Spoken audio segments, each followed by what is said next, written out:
अस्सलाम वालेकुम दोस्तों, तुसी वेख रहे हो मेरा पंजाब टीवी ते मैं तुहाडा मेज़बान मुहम्मद लतीफ़ खरल। दोस्तों सब तो पहले अपने चैनल नूं करो सबसक्राइब ते नाल ही बैल आइकन नूं करो प्रेस ताकि साडी हर नई आने वाली वीडियो दा नोटिफिकेशन सब तो पहले तुहाडे तक पहुँच सके ताकि तुसी वीडियो वेखो सब तो पहले।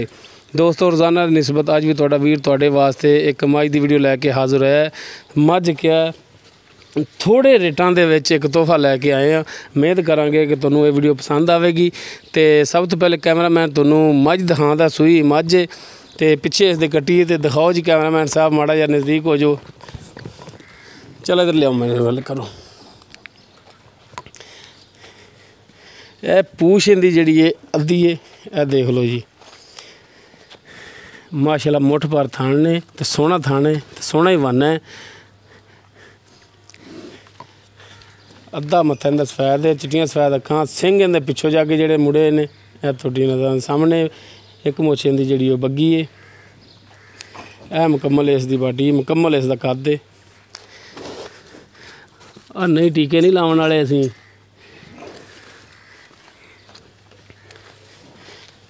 हर एक चीज़ कैमरे की नज़र तुहानूं दिखावांगे तसल्ली दे नाल। पिछे इसदे कट्टी है, वो कट्टी भी तुहानूं दिखावांगे।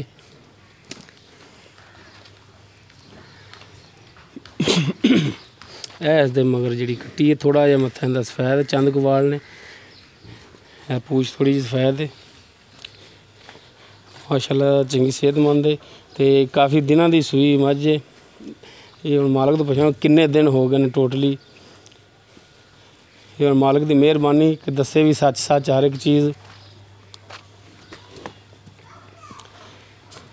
माड़ा जी टोरिया जी नहीं खोल तो माड़ा टोर के भजदी तो नहीं ना ओ तो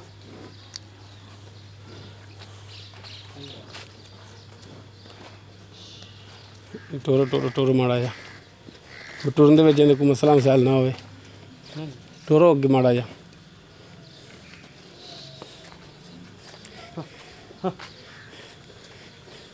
चल लियाओ पिछे।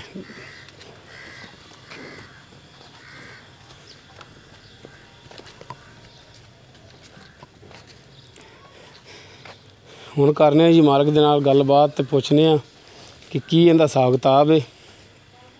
आओ जी मालक साहब अगे आओ इधर। हाँ जी तुहाडे नाल भी दो हत्थ करिए। इहनूं मूँह करो माड़ा जा। अस्सलाम वालेकुम। वालेकुम की नाम है जी अपना? मेरा नाम अली अब्बास। अली अब्बास। अच्छा भाई अली अब्बास ये दसो सब तो पहले कि मझ जी किनवा सूबा सूई है? ये दूसरा सूबा है जी भाई। पक्का गारंटी तो गारंटी श्योरिटी श्योरिटी जी कि दूसरा सूबा ही सूई? दूसरा सूबा सूई। इन्हूं हुण सूई ने किन्ने दिन हो गए? सच सच दसना, झूठ नहीं। एक महीने का करीब हो गया। एक महीने दे करीब हो गया। हाँ। महीना ही समझ ली, एक महीना हो गया। हाँ जी ठीक है। तो हुण दुध जिहड़ा दो टाइम का कितना करदी पई? दो टाइम का मैं जी कदे अगले थाने दोवें छड़ देना ते कदे अगला पिछला। अच्छा ये कट्टी नूं चंगाना। अच्छा। माशाल्लाह कट्टी सेहतमंद है ते 4 सिर मैं दुध चोना टाइम दा। अच्छा 4 सिर चोंदे जे दो थणा च। दो थणा चो? हाँ ये पक्का दुध है। कट्टी नूं चगांदे जे अगले दो थान या एक अगला ते एक पिछला? हाँ जी 4 सिर दुध चो लेंदे जे 4 सिर एक टाइम दा? एक टाइम दो टाइम दा 8 किलो 8 किलो ठंडा दुध? ठंडा दुध मिणिए ते 8 किलो दो टाइम का सानू पूरा करके देओगे? देंगे जी पूरा करके ठंडा दुध 8 किलो पूरा कर। अच्छा हुण इहदी जी मुनासिब जी जिहड़ी कीमत हो भी दसो। मुनासिब जी आई मूँह करके दसो तां कि तुसी घना जिहड़ा ना दरख्तां दे ना चढ़ो थल्ले जमीन ते फिरदे रहो। ठीक है जी। हाँ दसो। इनकी मुनासिब जी कीमत 1,70,000। 1,70,000? हाँ जी 1,70,000 ਦੇ ਵਿੱਚ ਆਪਾਂ ਨੂੰ 2 दिन 3 दिन ਸੂਈ ਵੀ ਲੱਭ ਜਾਂਦੀ, ਲੇਕਿਨ ਤੇਰਾ ਰੇਟ 1,70,000 ਹੈ। ਮਹੀਨਾ ਹੋ ਗਿਆ ਸੂਈ ਨੂੰ। ਇਹਦੇ ਰੇਟ ਦੇ ਵਿੱਚ ਸਾਡੇ ਨਾਲ ਕਮੀ ਪੇਸ਼ੀ ਪਿਆਰ ਮੁਹੱਬਤ ਕਰੋਗੇ? ਰੇਟ ਜ਼ਿਆਦਾ ਘੱਟ ਕਰੋਗੇ? हाँ प्यार मोहब्बत कर लाँगे कोई थोड़ा मोटा। अच्छा थोड़ा मोटा करोगे? हाँ कोई माड़ा मोटा चोखा भी कर लिया जे? नहीं हूँ पता लगेगा ना तो फिर बता प्यार मोहब्बत करदा भी। अच्छा करोगे हुण साडे नाल? हाँ प्यार मोहब्बत करेंगे। लो दोस्तों अली अब्बास भाई 1,70,000 डिमांड कर रहे हैं इनकी। ते चवाई दे विच अगर छट्टा फुआर थणा दी पूरी गारंटी दोगे? कोई मसला मसाइल नहीं है?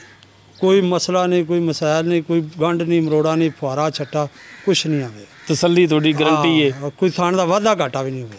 ਅੱਛਾ ਪਿਛਲਾ ਸੂਆ ਵੀ ਤੁਸੀਂ ਆਪ ਪੀਤਾ ਮਾਸ਼ਾਅੱਲਾ ਤੁਸੀਂ ਆਪ ਜ਼ਿੰਮੇਦਾਰ ਹੀ ਜੇ ਕਰਦੀ ਤੇ ਕਰਦੀ ਏ ਤੇ ਕਿੰਨਾ ਕਰਦੀ ਰਹੀ ਪਿਛਲੇ ਸੂਏ ਪਹਿਲਣ ਸੀ ਉਦੋਂ ਕੋਈ ਥੋੜਾ ਜਿਹਾ ਘੱਟ ਕਰਦੀ ਰਹੀ ਹੁਣ ਤੇ ਆ ਫੜ ਜਾਈਦਾ ਨਾ ਵਾਵਾ ਉਂਝ ਇਹ ਤਜਰਬਾ ਕੀਤਾ ਜੀ ਕਿ ਮੁਕੰਮਲ ਨਿਚੋੜ ਦੁੱਧ ਕਿੰਨਾ ਕਰੇਗੀ ਮੁਕੰਮਲ ਨਿਚੋੜ ਦੁੱਧ ਨਾ ਜਿਹੜਾ ਨਾ ਖਾਲ ਵੰਡੇ ਤੇ ਬਿਨਾ ਪੱਠੇ ਜਿਹੜੇ ਪਾਣੇ ਆ 8 ਸਿਰ ਟਾਈਮ ਦਾ ਕੱਢੇਗੀ ਇੱਕ ਟਾਈਮ ਦਾ ਕੱਢੇਗੀ ਹਾਂਜੀ ਹੁਣ 4 ਸੇਰ ਤੁਸੀਂ ਚੋਂਦੇ ਪਏ ਚਲੋ 8 ਤਾਂ ਨਹੀਂ 8 ਤੇ 7 ਲਾ ਲਾ ਹਾਂ ਇਹਨਾਂ ਕੋ ਮੰਨ ਲੈਂਦੇ ਚਲੋ ਆਪਾਂ ਕਿਹੜਾ ਦੁੱਧ ਹੀ ਬੈਠਾ ਕਿਹੜਾ ਮਿਣੀ ਜਾਂਦੇ 24 ਘੰਟੇ ਦੋਸਤੋ ਹੁਣ 1,70,000 ਲੇਕਿਨ ਕਨਫਰਮ ਨਹੀਂ ਆਪਣੇ ਨਾਲ ਰੇਟ ਦੇ ਵਿੱਚ ਕਮੀ ਪੇਸ਼ੀ ਇਹ ਕਰਨਗੇ ਦੋਸਤੋ ਉਮੀਦ ਕਰਾਂਗੇ ਕਿ ਤੁਹਾਨੂੰ ਸਾਡੀ ਅੱਜ ਦੀ ਇਹ ਵੀਡੀਓ ਪਸੰਦ ਆਵੇਗੀ ਸਾਡੀ ਵੀਡੀਓ ਪਸੰਦ ਆਵੇ ਇਹਨੂੰ ਲਾਈਕ ਕਰਨਾ ਆਪਣੇ ਦੋਸਤਾਂ ਦੇ ਵਿੱਚ ਸ਼ੇਅਰ ਲਾਜ਼ਮੀ ਕਰਨਾ ਨਾਲ ਹੀ ਆਪਣੇ ਪਿਆਰੇ ਜਿਹੇ ਕਮੈਂਟਸ ਦਾ ਇਜ਼ਹਾਰ ਵੀ ਕਰਨਾ ਸਾਡਾ WhatsApp ਨੰਬਰ ਈਮੋ ਨੰਬਰ ਇੱਕੋ ਹੀ ਹੈ 0321 57 29 251 ਇਸ ਦੇ ਨਾਲ ਹੀ ਮੁਹੰਮਦ ਲਤੀਫ ਖਰਲ ਨੂੰ ਦੇਵੋ ਇਜਾਜ਼ਤ ਮਿਲਨੇ ਆ ਅਗਲੀ ਵੀਡੀਓ ਤੇ ਅੱਲਾ ਹਾਫਿਜ਼।